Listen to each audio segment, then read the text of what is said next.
Hi everyone and welcome to another video.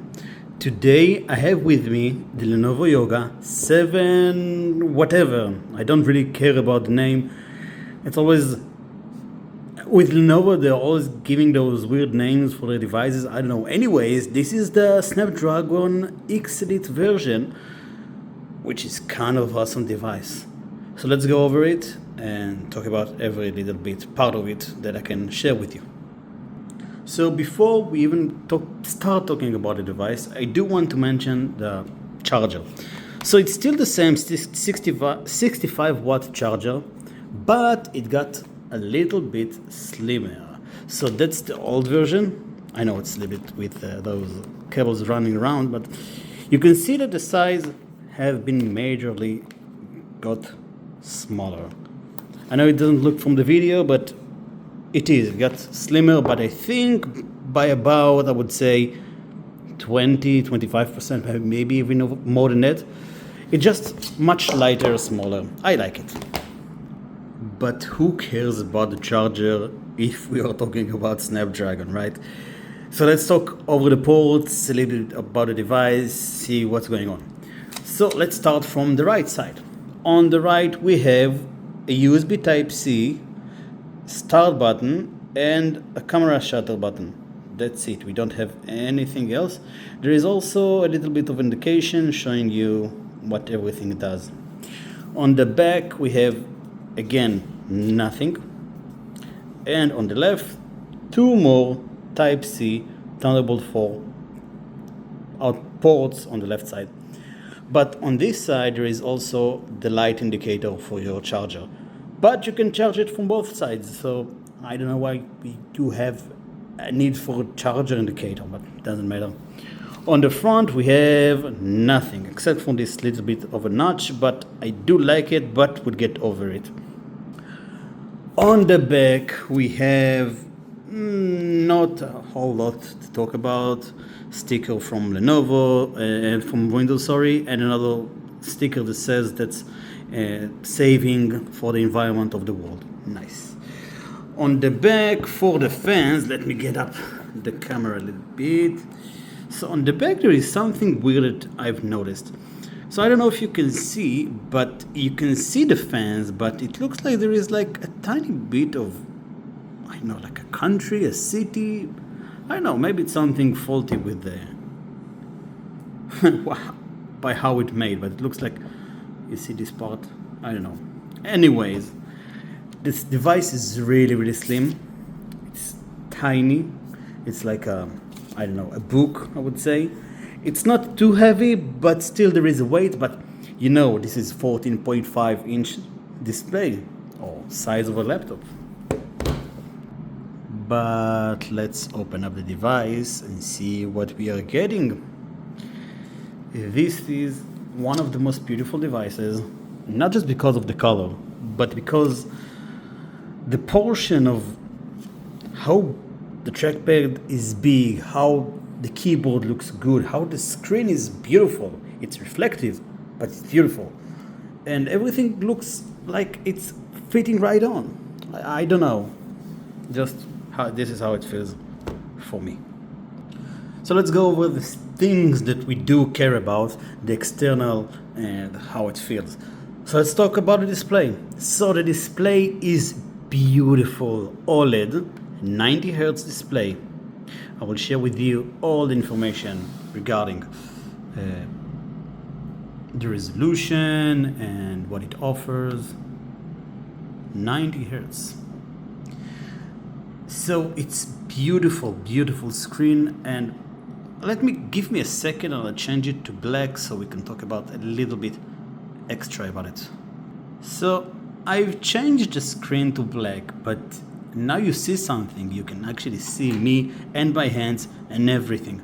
So that's the problem with reflective screens. They're beautiful. The colors will be always more beautiful than those matte screens, any other screens. But the colors are beautiful. I wish I could just grab this little flower or whatever it is, but I just can't. But it's reflective. So everything that's going to be black or pitch black or whatever, you'll be able to see yourself or someone behind you, or even worse than that, the light. The reflectiveness of this display is, I would say, okay, because if I'm changing it to white, then I can barely see myself, and yeah, you can see some of me, but nothing more than that. If you can ignore that and you're mostly using the device indoors, then fine, but if you're going to use it outside, you might have a problem. And by the way, it's also a touch screen. So let's say I want to open up the store, I want to move it with a pen. It supports a pen, just a random pen that I bought from a local store to replace for touch screens and stuff like that. It does not support other Lenovo pens, as you can see, unfortunately.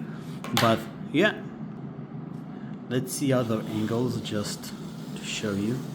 See, the colors are beautiful, but the reflectiveness is just a little bit annoying. I think I could live with it, but you need to think if you could live with it.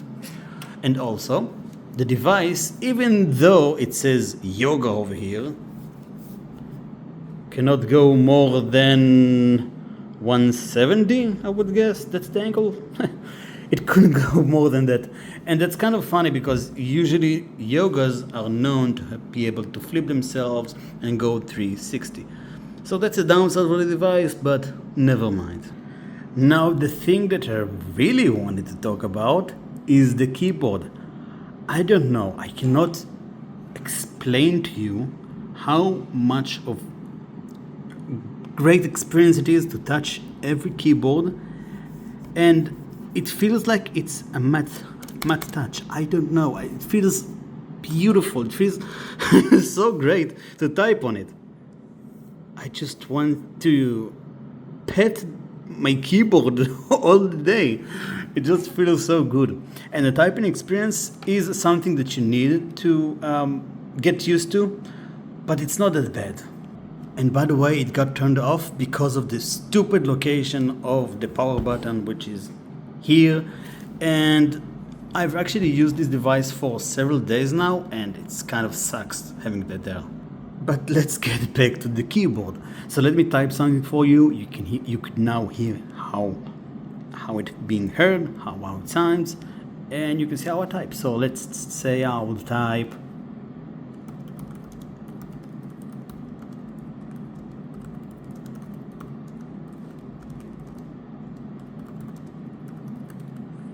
see, it's just beautiful. It's extremely quiet. It's much quieter than, I would say, a MacBook Air or anything like that. It's just so smooth, buttery touch, and I just love it. I love and I wish Lenovo could make more keyboards like that. And for the trackpad. So the trackpad is kind of big. I mean, it is big. It's responsive to pad, which is kind of cool. It's not too big, it's not too small, just exactly the same size. It's not haptic, which means it's not electrical. So I like those kind of trackpads. They are much, in my opinion, are much better and kind of reliable, I would say. It's kind of annoying that there is no like indicators that says if you're on the right or the left, but it doesn't really matter, right? Anyways, it's good, precise, wonderful. And what about the speakers? So let's test the sound, and I'll show you on the device like what I've been recently done. So this is Solicious by Diala. So let's hear it out.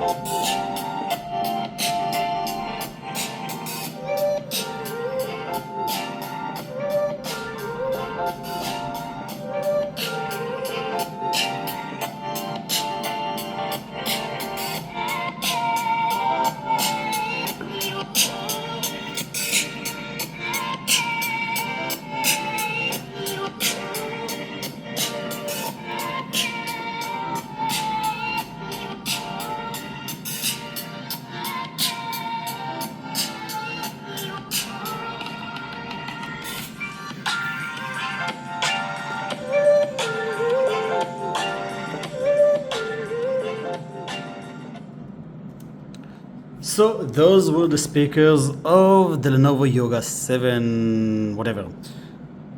So I would rate them 6, maybe 7, because they are not too loud, but they also do not sound too bad. There is a little bit of bass, but it's not actually a great bass, but you can actually feel the device vibrates, which is kind of cool. But it's not something that I would just say awesome. So again, 6, 7, something like that. They are not the worst, but they are not the best. And now for the gig, let's go over it and see what this device offers hardware-wise. So the CPU, we are getting the Snapdragon X Elite X1 E78100, whatever, Qualcomm Oryon CPU. It has 12 cores, it has 3.4 megabytes of cache and 36 megabytes of L2 cache. There is no L3. This is a whole new CPU. Other type of CPU is the ARM variation of CPU, which means it's much better on the battery life and everything around it. So yeah. Memory. So we are getting here 32 gigs of RAM. It is the DDR5X, if I remember correctly, and its speed is, I think it's right now the highest that I've seen so far, 8,548 megahertz. It's wonderful. It's very fast, very snippy. I mean, I couldn't get the differences between the 7,000 and 8,000 fast of around the RAM speeds, but it's good, right? We are also getting Samsung SSD, and this is the MZAL81T0HDLB-00BL2, whatever. It is 1 terabyte, and very soon we'll see how fast it is. For Wi-Fi, we are getting Wi-Fi 7, and that's the Qualcomm Fast Connect 78000 Wi-Fi 7 dual band simultaneous DBS. Oh, it's very long network adapter. Fine, we'll check it as well and see what it offers. It's also coming with an NPU, with the Hexagon NPU. If I remember correctly, this one is 45 and Intel is 50, something like that. I don't know. We'll see soon better. And lastly, the GPU. Of course, because this device is really tiny, this is the Oryon GPU. We'll test it as well, see what common numbers we're getting. We can see that it has 16 gigabyte of shared GPU memory, which is kind of good, but we'll have to test it. And now for the benchmark marks.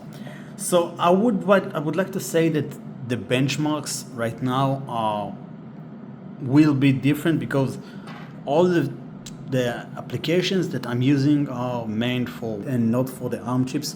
So every number that you'll see on this video might be different in the future for apps that are meant to be running on ARM, just for you to know. So I'll run it up and see what numbers we are getting and be back to you. So we have the results. So the read speeds are 6118 and the write speeds at 3990. So those numbers are great. I mean, they could be better, but for a device that's kind of a fairly cheap, I mean, that device costs around $1,000. I mean, more than $1,000 around here, but everywhere else is about $1,000. I think you got a great device for you to buy if you're looking for anything that's write or read intensive. Those are great numbers.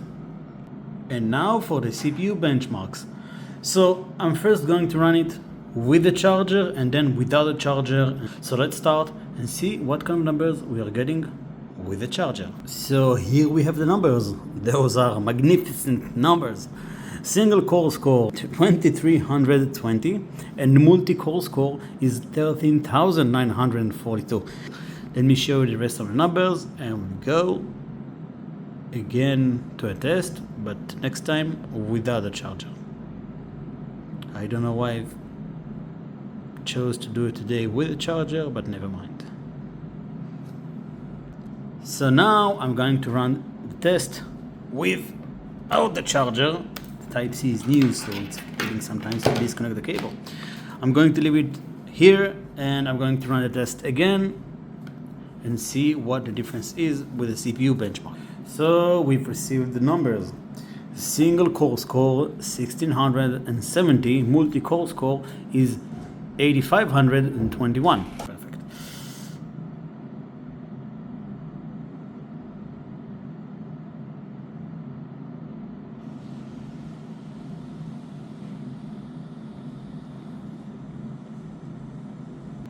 And now for the GPU benchmarks.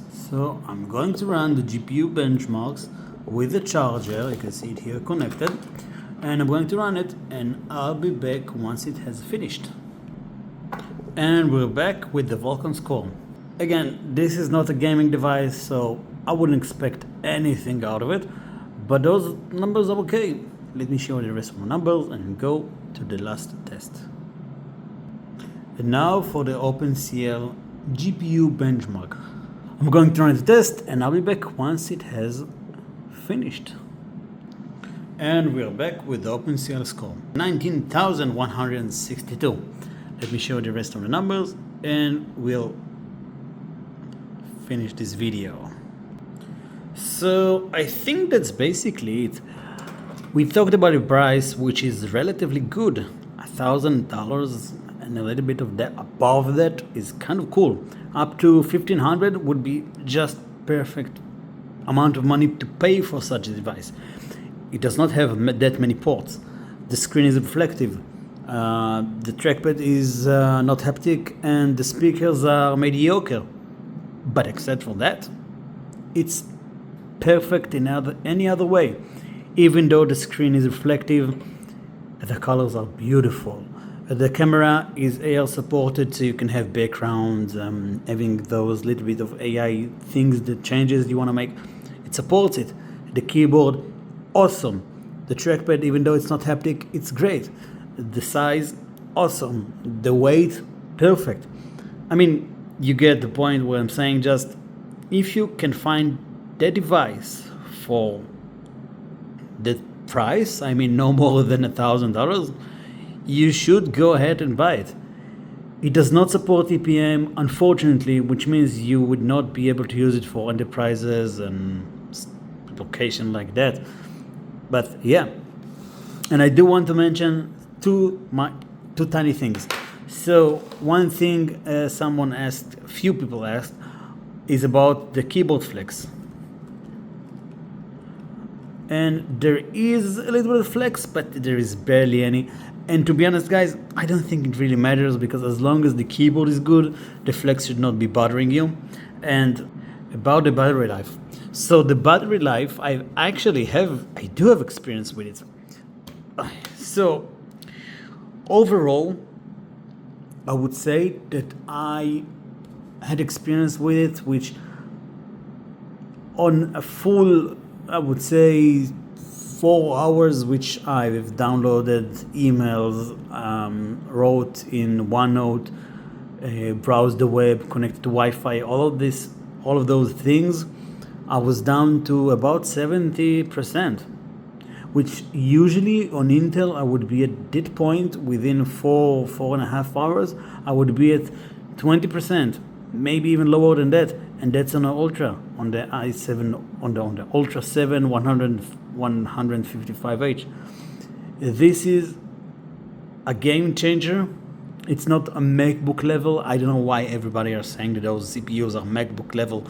They're not. A MacBook, you could use it for almost a whole week and you wouldn't have to charge it. This one you do have to charge it, but you almost have double the time, which is great.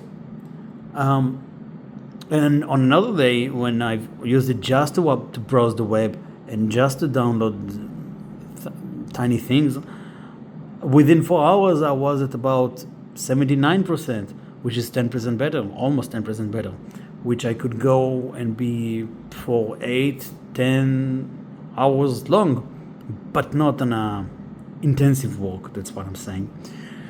So again, for conclusion, I think that's a game changer. For the CPU is a game changer. The laptop is awesome. It's beautiful. If you can ignore the reflectiveness of it and you just change to white, like I do right here, then you'll be good to go. If you have tough time with white and like lighter colors, you might have problem.